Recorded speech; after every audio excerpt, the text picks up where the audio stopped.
Chris Pitoniak, any advice for being a quiet worker? I tend to get deeply focused, and I think it's giving people the impression I don't like them. But it's also hard for me to hold conversations and work. Yeah, that's tricky, man. That's tricky.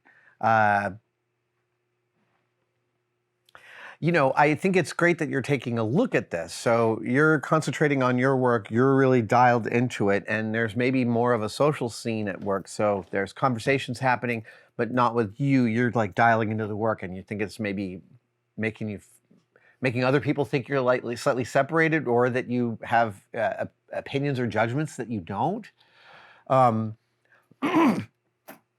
I'm not going to recommend that you start having conversations while working. You know your process, and I think that's excellent that you know that you are quiet and that you get work done that way. However, it might mean that you might need to step out of your comfort zone to communicate with people just to solve that problem of I don't want people I work with to think I don't like them. I don't want them to have wrong opinions about what my internal experience is. I don't necessarily need to wheel them into my internal experience, but if they're getting the wrong picture, that's a problem I would consider worth solving. And one of my biggest problems forever is I don't give enough feedback. I tend to just I'm so concentrated on the thing in front of me that I forget. I have to remind myself. I have to run subroutines that say, "Hey, if that was a good gig, tell the person that was a good gig." That kind of stuff. And you got to talk. That's the other thing. Talking will help with your employment, because the people that you work with will spread out into the industry you're in. And if you have really good interactions with some of them, and they know the quality of your work, they will be singing your praises at another job. This is how I got a lot of work over the years. Now I'm talkative and noisy, so getting that word out was more of a second nature to me. But that part of working is being easy to work with. And part of your job as in a work environment is to be part of the mood that gets work done. And so if people think you don't like them, that might not feel like it's your fault, and it's not necessarily your fault, but it is probably a problem that is worth solving. That's all I'm going to say. Let me know how that goes. You've asked questions before. I'm curious, right? This is navigating the social dynamics of work can be a nightmare. Especially someone just posted on Reddit about this of your work people, they see you at your worst every day. Who else sees that?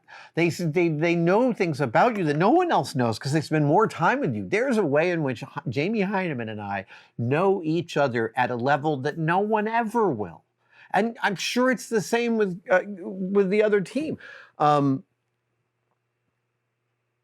And that has a sort of intimacy to it. And boundaries are great.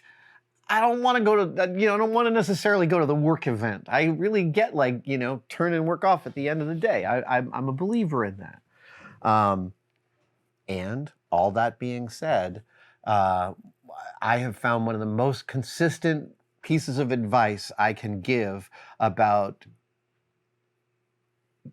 keeping working is to practice and get good and better at being easy to work with, being a coworker that is not necessarily, you don't have to be a delight to be around, but if you are competent and you deliver when you say you'll deliver, and you are boundaried and calm, and people are getting that vibe from you, you are helping make the workplace a smoother place. And I'm sure you have experienced, even if you're really young, that there are people in your life who make drama, and then there's people in your life who take drama and they pull it out of a system. many million years ago, I had a good friend who worked for a wetsuit company, and his main job was doing R&D on the new wetsuit materials, which they were constantly reinventing neoprene and its coatings, and he had to figure out how to print on these to brand their wetsuits. But he said, that's not my real job. My real job is I'm a bulwark for the crew that works under me. I eat all the crap that comes from upper management so that my crew doesn't have to worry about it. I also eat all the crap from my crew so that upper management doesn't have to know about it. Now, that's not every job at all, but that is a great way to frame a management position. That is a great way to frame a management position. I went far afield of your question, but yeah, Chris, I'm curious how that works out. Let's see. Oh, MAWFORD Art Studios. I'm so happy with all these questions coming from new folks. Not that I mind the questions from the old folks, just it's nice to see some new faces in the letters. MAWFORD Art Studios, any tips on what to do when you have to quote a job, but the client never reveals their budget? Okay, let's talk about quoting for a minute. Let's talk about what the market will bear. That is your primary concern in quoting a job. You won't always know what the market will bear, but what I mean by that's your primary job is someone's asking you to do a job. It's not about what a good day's pay is. It's about what the market will bear. For instance, if a giant Fortune 50 retailer asks you to do windows in a flagship store, that is probably tens of thousands of dollars job. Whereas if your local restaurant in the city asks you to do a window display, we're probably more like talking hundreds of dollars job. So my goal in bidding was always to bid 10% more than they were hoping to spend. And there's a specific reason for that. They came up with a budget. They came up with a number. Let's say it's $5,000. If you come, they said, okay, we can spend $5,000. No, you're not going to go tell anyone that number, but you're going to go ask people for prices, and you're hoping that your number can hold and deliver what you want. And I'm the person taking that bid, and I'm thinking, all right, this seems like a $5,000 job. I'm going to bid it up 10 more percent. I'm going to bid it at $5,500. That number isn't going to make them run away. That 10% more than they were thinking, it's not going to make them run away. It might make them go, can you do a little better? And the answer is, yeah, I could take 10% off of that. I'm not saying that what you do the job is always going to be their budget. You're going to turn stuff down because people can be spectacularly unrealistic. But if you want to get the most money that is on the table and available to you, my goal was to try and prognosticate what they were hoping to spend and then add 10% of that. I've told this story before, but I worked with a supervisor who used to do this method where he'd go, okay, we've got your budget and it looks like it's a $10,000 job. And then you watch their face, and if they went, he'd be like, now that doesn't include delivery. And they'd be like, and he said, and also taxes. And actually there's going to be some installation stuff that we don't know about yet. And he'd keep on like sort of slightly tacking ancillary things on until their face fell. Then he'd know that he was in the zone.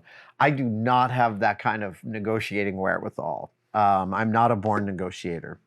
But you can surmise what they're hoping to spend by thinking about what they spend on the stuff that they currently do. That can give you an idea. If they're completely unrealistic, it's not your job to explain to them how to get realistic. You can just turn that job down. And you're most of the time not going to know. Look, sometimes you'll get a job referral from someone. I will tell you, if you get a job request in pharma, you want to increase your budget 10x because those people have stupid amounts of money to spend. I'm not saying that that's right, that they'll pay 10x for something, but they're just like bleeding money in big pharma. Honestly, I did a couple jobs for them back in the day and made so much dough. Which is itself like, right? Yeah, you see how problematic that is when you lattice it out to the American healthcare system. It's like, gets crazy.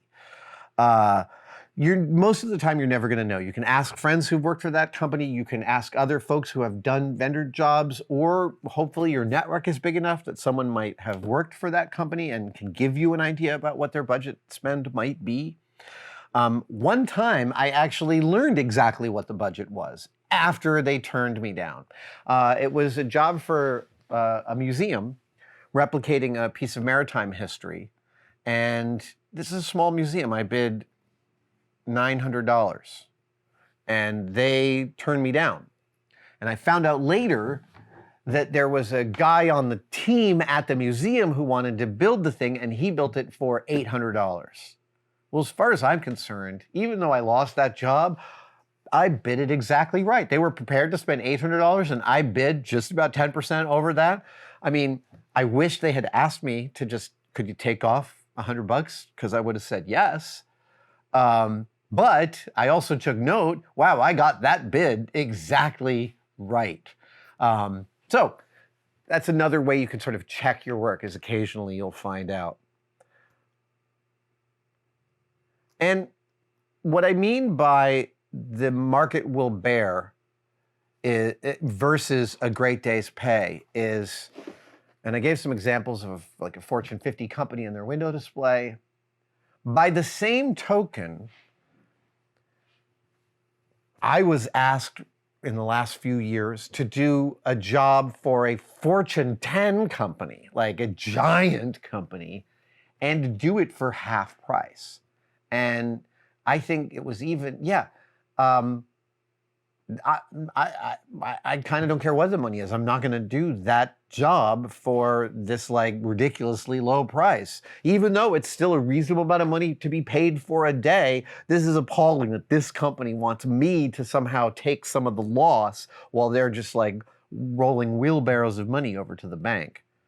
It is a nice thing to keep attentive to, what the market will bear. It's always going to be different. I mean, like, you know, when you're a maker too, I mean, I remember I called all sorts of different maker companies, magic, illusion, display, theatrical creators, you know, stuff like that. Thank you guys so much for watching, and I wanted to briefly mention that you could become a tested member. I know everybody is competing for you to become a member of their thing. What I want to express to you is that the Tested membership has become such an important part of the Tested family. We get tremendous feedback from the Tested members, and they expand the stories that we can tell and the things that we have access to. And you can become a part of it right now by clicking on the link below. See you in the chat.